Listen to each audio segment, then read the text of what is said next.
What's up guys, it's DarkArmedDuelist and today doing a Runick deck profile. So I'm really excited to do some for you guys because this deck is an amazing control deck that can easily control the board with all of your awesome Runick quick play spells, and the spicy tech cards I've included in this build for you guys. So without further ado, don't forget to like, comment, subscribe, hit the bell there so you can become part of Notification Squad, and definitely check out the Patreon down in the description below for all those awesome rewards. Like getting your name scratched in every single video, getting assigned cards in the mail, and even getting to request a deck profile every single month you're a patron. So without further ado, let's get straight on into this.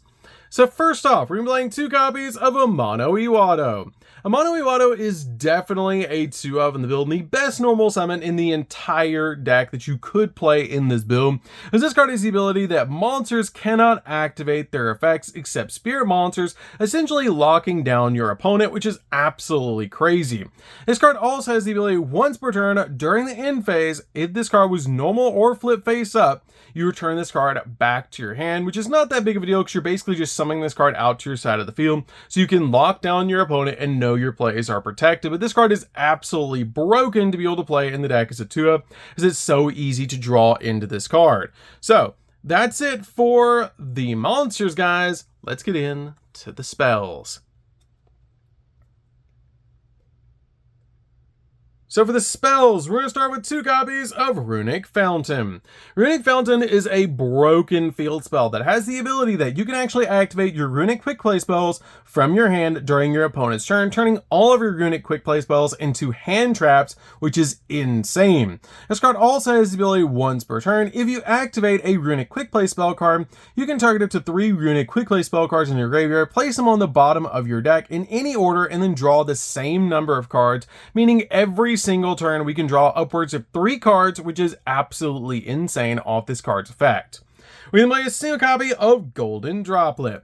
All of your Runick cards actually share a common effect that after you activate them, you skip your next battle phase, and you can only activate 1 of them per turn. This card also shares a common effect with all of your other Runick cards that lets you special summon a Runick extract monster to your extra monster zone, which is a really cool ability. But Golden Droplet's unique effect is your opponent draws a card, then you banish the top 4 cards of their deck, which is insane. Basically going through 5 cards through their deck. We then play a single copy of Smiting Storm. Smiting Storm is really good as a 1-of because it lets you banish cards from the top of your opponent's deck up to the number of cards they control, which can be a bunch of cards that you can actually just get rid of off the top of their deck. We then play a single copy of Dispelling. Dispelling is really cool as a 1-of in the deck because it has the ability if your opponent adds a card from their deck to their hand, except during the draw phase, you discard a random card from their hand and then banish the top 2 cards of their deck, which is insane to basically just get rid of a card out of their hand. We then play 3 copies of Runick Tip. Runick Tip is definitely a 3-of because this card is basically the Rhoda for the deck, letting you add a Runick card from your deck to your hand, except another copy of Tip, then banishing the top card of your opponent's deck, which is an amazing ability to grab the exact card that you need. We then play 3 copies of Flashing Fire. Flashing Fire is amazing as a 3-of in the build and such a powerful card overall in the deck. So let you target a special monster your opponent controls and destroy it, then banish the top 2 cards of your opponent's deck, which is an amazing effect to be able to use with this card. We then play 3 copies of Freezing Curses. Freezing Curses is amazing as a 3-of in the build because this card is a crazy powerful effect to let you target an effect monster your opponent controls and negate its effect until the end of the turn, then banish the top 3 cards of your opponent's deck, which is really powerful. We then play 3 copies of Destruction. Destruction is basically MST for the deck, letting you target a spell or trap your opponent controls and destroy it, then banishing the top 4 cards of your opponent's deck, which is insane to basically deal with the top 4 of your opponent's deck while also popping a spell or trap. We then play 3 copies of Slumber. Slumber is really cool as a 3-of in the build because it lets you target a face-up monster on the field, and the next time that monster would be destroyed by battle by card effect, this turn it is not destroyed. Also, it cannot attack this turn. Then, after applying this effect, banish the top 3 cards of your opponent's deck, which is a really cool effect that you can use for your monster for protection or to stop one of your opponent's monsters from attacking. We then play a single copy of One Day of Peace.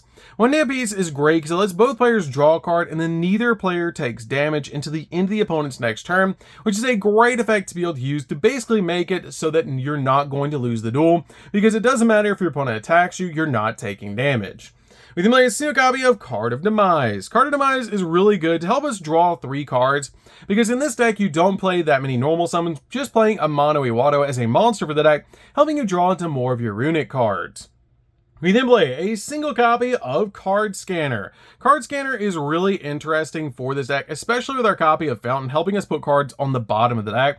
With this card having the effect that once per turn, you can actually declare 1 card type, monster, spell, or trap, and both players reveal the bottom card of their deck, and if it was the declared type, they add it to their hand. Otherwise, they place it on the top of their deck.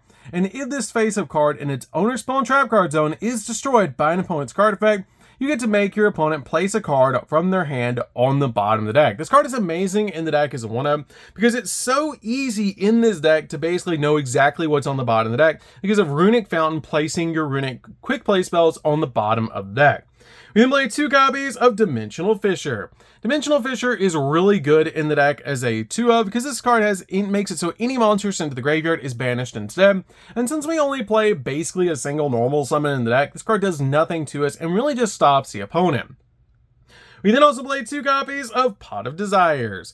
Pot of Desires is insane in this build to be able to play because it lets us basically banish the top 10 cards of our deck and then draw 2 cards. And since all the important cards in the deck we play at 3, and we always want to be able to get to our copy of Fountain before we resolve this card, but it's so easy to do by playing so many different Runick cards in the deck. You can just activate one of them, summon out your copy of Hugin, and then search out Runick Fountain, which is extremely easy to do in this deck. We then also play 3 copies of Pot of Duality. Pot of Duality is very important in the deck because we don't really special summon all that much in this deck once we establish our copy of Fountain. So this card is just really good in the deck to basically reveal the top 3 cards of our deck. And then once we do, we get to add one of them to our hand after we excavate all 3 of those cards, which is really important, but it makes it so we can't special summon the turn you activate this card, which is not that big of a deal in this deck. So that's it for the spells, guys. Let's get in to the traps.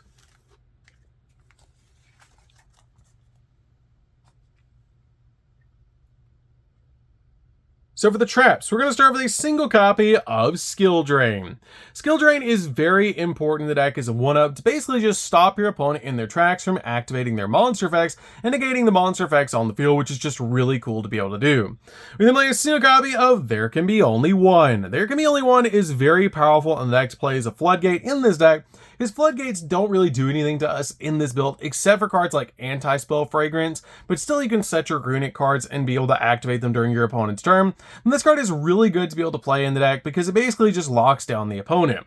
We play a single copy of Goes and Match and a single copy of Rivalry, playing 2 of the most powerful floodgates in the entire game. These cards are really powerful in the build overall because once you establish like 2 of these on your side of the field, you're basically going to instantly win the game because your opponent's usually not going to be able to play around it.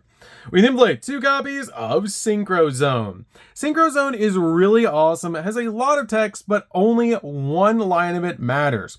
Neither player can declare attacks except with Synchro Monsters, which is really the only line of text that matters on this card to basically make it so your opponent cannot attack. We then play 2 copies of Power Sink Stone. This card is actually a replacement to Skill Drain because Skill Drain on the most recent list went to 1, and Power Sink Stone is a great alternative for it because each time a monster effect is activated, you place a Spellstone counter on this card, maximum 2. And when this card has 2 Spellstone counters on it, neither player can activate the effects of face-up monsters on the field. Also, the effects of face-up monsters on the field are negated. And once per turn, during the end phase, if this card has any Spellstone counters on it, remove them, basically meaning your opponent's going to get 2 monster effects before you basically stop them in their tracks with Spell Sink Stone. So, that's it for the main deck, guys. Let's get in to the extra deck.